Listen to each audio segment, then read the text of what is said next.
행동하는 기독교, 어떻게 공적 신앙을 실천할 것인가?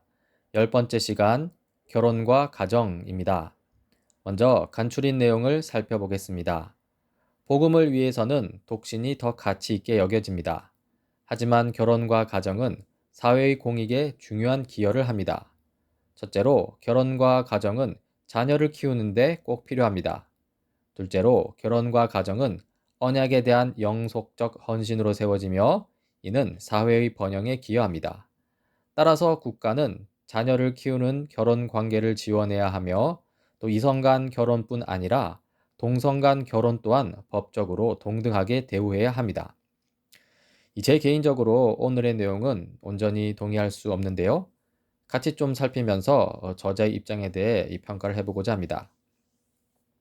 이 결혼과 가정이라는 주제에 접근하는 저자의 방식이 있습니다. 결혼 및 가정에 관한 기독교의 보편적 입장과 또 그와 관련한 기독교의 책임감 있는 공적 참여를 분리시킨 다음에 기독교의 보편적 입장은 다루지 않고 기독교의 책임감 있는 공적 참여에 대해서만 다루겠다는 것이죠. 이 결혼 및 가정과 관련하여 기독교의 보편적 입장과 기독교의 책임감 있는 공적 참여를 왜 분리해 보려는지 좀 의아한데요. 나중에 이에 대해서도 좀 살펴보고자 합니다. 이 저자는 이 결혼과 가정에 대한 이 신약 성경의 문제 제기를 언급합니다. 이 결혼과 가정에 대해서 예수님은 다음과 같이 반응하셨죠. 사람들을 가정 밖으로 불러내셨고요. 자신의 어머니와 형제 자매보다 하늘에 계신 아버지의 뜻을 행하는 이들을 더 가까운 가족으로 여기셨습니다. 예수님이 이 땅에 오신 것은 사람이 그 아버지와 딸이 어머니와 며느리가 시어머니와 불화하게 하려 함이라고 말씀하셨고요. 또 가정에서의 의무 때문에 복음의 요청 따르기를 망설이는 자들을 꾸짖기도 하셨습니다. 이 사도 바울도 예수님과 비슷한데요.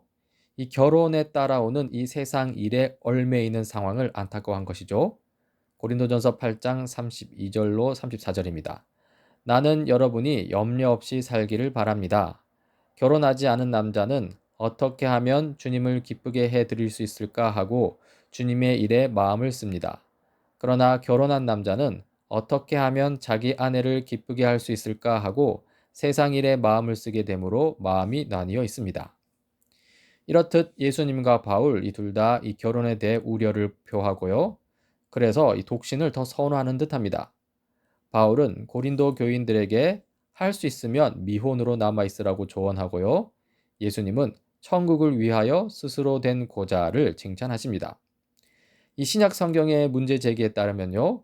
그리스도인들이 결혼과 가정의 중요성에 대해 다른 어떤 말을 하든지 간에 우리는 이 중요한 경고들을 무시할 수 없다는 것입니다. 이때 이 중요한 경고라는 것은요.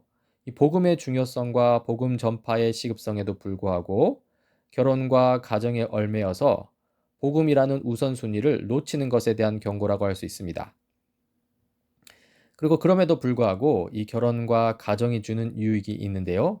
이 기독교 신앙은 결혼과 가정을 상대적인 것으로 여기면서도 이 결혼과 가정이 본질적이고 진정한 유익을 위한 것이라고 단언합니다. 이 첫 번째로 자녀 양육입니다. 이 결혼과 가정은 자녀 양육에 유익을 줍니다. 가정이 제공해야 하는 안정된 이 사랑의 관계는요, 이 세상에서 아이들이 기본적 신뢰를 형성하는 데 아주 중요합니다. 또한 가정은 살아가는 데 꼭 필요한 문화 전통의 전수와 도덕적 종교적 가르침이 이루어지는 중심부입니다. 그리고 가정은 풍요로운 삶이 무엇이고 또 어떻게 살아야 하는지를 전수하고 학습하는 중심부이기도 합니다. 이렇듯 가정은 인간 번영의 요람이고요. 따라서 결혼과 가정은 매우 중요합니다. 여기서 결혼 및 가정과 관련하여 이 자녀 생산에 대한 저자의 입장을 볼 수 있는데요. 저자에 따르면 이 성경의 강조점은 자녀를 낳는 데 있는 것이 아니라 양육하는 데 있습니다. 이 생산의 측면에서만 보자면 이 결혼은 꼭 필요하지는 않다고 하고요. 사실 불임의 경우처럼 때때로 결혼을 해도 생산을 못하기도 합니다. 따라서 결혼과 가정은 사람을 키우는 면에서 더 중요하다고 할 수 있습니다. 제 개인적으로는 동의하기 어려웠는데요. 나중에 이 부분에 대해서도 좀 살펴보고자 합니다. 그리고 결혼과 가정이 주는 유익 두 번째는 언약적 헌신입니다. 이 가정과 결혼은 언약적 헌신을 구현시켜 줍니다. 가정과 결혼이 중요한 까닭은요, 이 깊은 언약적 헌신을 요구하고 그 헌신을 잘하게 하기 때문입니다. 그리고 이러한 헌신은요, 인간 번영의 한 모습이자 그 번영을 촉진하는 것입니다. 이 현대 사회는 단기적이고 재협상의 여지가 있는 이 상호 편의에 따른 계약 관계로 지배됩니다. 이러한 현대 사회에서 이 보기 드문 언약적 헌신은 하나님과 인간 사이 언약의 토대인 하나님의 무조건적이고 변치 않는 사랑을 인간적인 방식으로 반영한 것입니다. 이 하나님과의 관계를 생각할 때 결혼과 가정은 유익하고요, 또 아주 실제적입니다. 이 저자에 따르면 이 결혼과 가정은 변화하는 제도인 동시에 변하지 않는 기능을 가진 것입니다. 먼저 변화하는 제도로서의 결혼과 가정입니다. 이 모든 사회 제도처럼 가정과 결혼도 역사적으로 변화하는 제도라는 것이죠. 시간이 지남에 따라 변화해온 모습을 이미 성경에서도 볼 수 있다고 합니다. 가령 아브라함과 솔로몬은 초기 기독교의 감독에게 기대되었던 것 같은 한 아내의 남편이 아니었죠. 이것은 일부 다처제에 대한 언급인데요. 일부 다처제가 이 죄로 왜곡된 역기능적 결혼 형상인지 아니면 저자의 의도대로 이 성경이 옹호하는 순기능적 결혼 현상인지에 대해서는 좀 입장이 갈릴 것 같습니다. 아무튼 저자는 결혼이라는 제도가 시대에 따라 그 형태가 변화할 수 있다고 보는데요.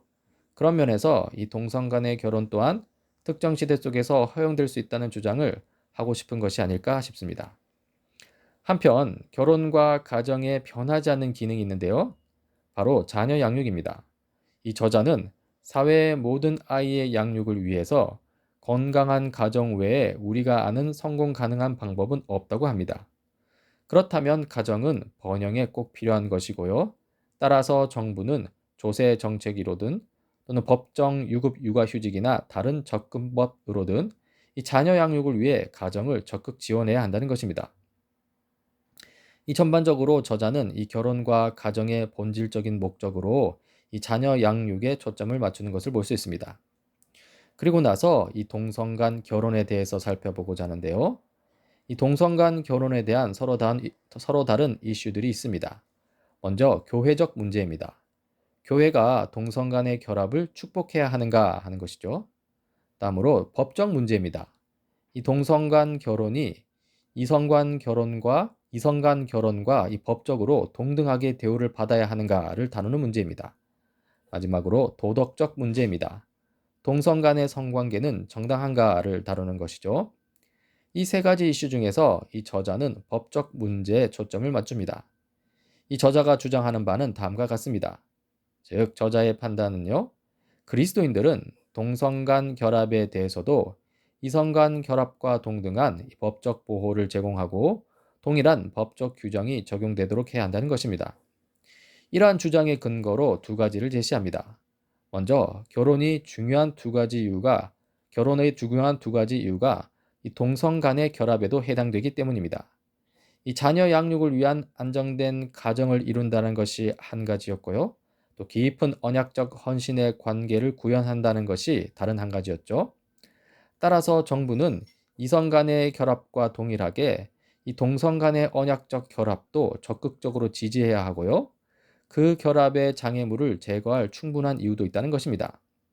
물론 이러한 주장은 자녀 생산이라는 동성 간 결혼에 불리한 요소는 슬그머니 빼버린 주장이죠. 저자가 이 동성 간 결혼을 옹호하는 두 번째 근거는요. 이 이성 간 결혼 내에 옳지 않은 죄의 요소가 있음에도 불구하고 이성 간 결혼을 법적으로 지지한다는 것입니다. 이 죄로 물든 이성 간 결혼도 이 지지해 주는 만큼 동성 간의 결혼의 경우에도 거기에 포함된 동성 간 섹스를 본질적으로 옳지 않게 여긴다 하더라도 이 법적으로 지지해 주어야 한다는 것이죠. 물론 동의하기가 좀 어렵습니다. 이성 간 결혼은 이 본질적인 측면에서 죄를 포함하고 있지는 않습니다. 결혼은 선한 것입니다. 하나님께서 거룩하게 창조하셨습니다. 다만 그 결혼 관계에 죄가 기생하는 형태로 존재하긴 하죠. 하지만 동성 간 결혼은 본질적인 측면에서 죄를 이미 포함하고 있습니다. 바로 성경에서 그 말은 동성 간 섹스를 본질적인 요소로 포함하고 있기 때문에 그렇습니다. 따라서 이성 간 결혼에서의 죄 문제와 동성 간 결혼에서의 죄 문제는 사실 그 성격이 서로 다르다고 해야 합니다. 이 저자의 주장을 간추린 내용으로 살펴보고요. 다음으로 평가를 해보자 합니다. 이 복음을 위해서는 독신이 더 가치 있게 여겨집니다. 하지만 결혼과 가정은 사회의 공익에 중요한 기여를 합니다. 첫째로 결혼과 가정은 자녀를 키우는 데 꼭 필요합니다. 둘째로 결혼과 가정은 언약에 대한 영속적 헌신으로 세워지며 이는 사회의 번영에 기여합니다. 따라서 국가는 자녀를 키우는 결혼 관계를 지원해야 하며 이성 간 결혼뿐 아니라 동성 간 결혼 또한 법적으로 동등하게 대우해야 합니다. 자, 이제 저자의 주장에 대해서 좀 반론도 펼치고 좀 평가를 해보고자 합니다. 먼저 이 저자가 두 가지 신념을 분리하는 문제입니다. 이 결혼 및 가정과 관련하여 이 기독교의 보편적 입장과 이 기독교의 책임감 있는 공적 참여라는 두 가지 신념을 왜 분리하는가 하는 것입니다. 왜 기독교의 보편적 입장을 다루지 않으려고 하는지 의심스러운데요. 혹 저자는 결혼 및 가정에 관한 이 기독교의 보편적 입장을 배제시킴으로써 결혼 및 가정과 관련된 이 기독교의 책임감 있는 공적 참여를 위한 저자 본인의 특수한 입장을 이 부지불식간에 관철시키려는 것은 아닌가 하는 의심을 하게 됩니다. 두 번째로 자녀 생산의 문제입니다. 이 결혼과 가정의 유익에 있어서 성경이 자녀 생산이 아니라 자녀 양육에 강조를 둔다는 이 저자 본인의 특수한 주장은 사실 근거가 빈약한 듯합니다. 성경이 자녀 생산을 강조하지 않는 이유는요. 이 자녀 생산이 결혼과 가정의 본질적인 요소가 아니어서가 아니라요. 너무나 당연한 본질적인 요소이기 때문에 언급하지 않은 것은 아닐까 하는 것이죠. 그리고 이 동성 간의 결혼은요. 이 결혼과 가정의 너무나 당연한 이 본질적 요소인 자녀 생산의 기능을 다하지 못하는 바, 즉 생육하고 번성하는 데 기여하지 못하는 바, 기독교 입장에서 동성 간의 결혼을 옹호하지는 못할 것 같습니다. 또 그렇다고 동성 간의 결혼이 이 독신과 같이 복음에만 오로지 전념토록 하는 순기능이 있는 것도 아닙니다. 동성 간의 결혼 또한 배우자와 가정일에 얽매이게 하기 때문입니다. 그리고 세 번째로 자녀 양육의 문제입니다.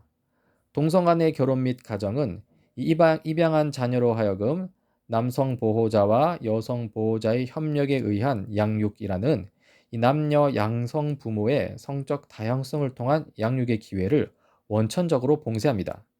이것은 제법 큰 결함으로 보입니다.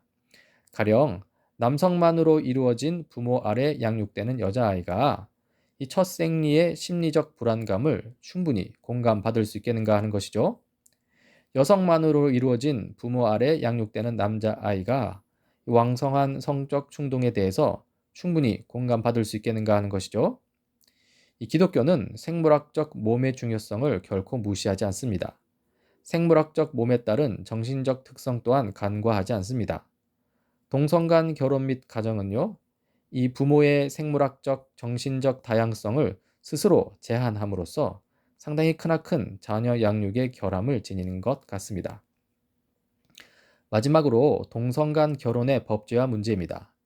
앞서 살펴본 대로 동성 간의 결혼 및 가정은 자녀 생산과 자녀 양육에 있어서 커다란 결함을 지니는 것 같습니다. 이러한 결함 많은 동성 간의 결혼 및 가정을 법적인 측면에서 제도화하는 것에 대해서 그리스도인이 앞장서서 찬성해야 할 근거들이 그만큼 강력한가 하는 것이죠. 오히려 찬성해야 할 근거보다는 반대해야 할 근거가 더 커 보인다는 것입니다. 한편 다양한 의견이 존중되는 세속사회에서 결함이 많다고 판단되는 동성 간 결혼을 법제화하려는 정치인에 대해서 그리스도인이 포함된 일반 시민이 이 낙선 운동을 하면 안 되는가 하는 질문도 할 수 있겠죠. 이 저자는 동성 간 결혼을 법적으로 옹호해야 한다고 당위적으로 말하는데요. 하지만 당위로 내세우기에는 자녀 생산의 측면에서도 또 자녀 양육의 측면에서도 그 근거가 너무 빈약한 것 같습니다.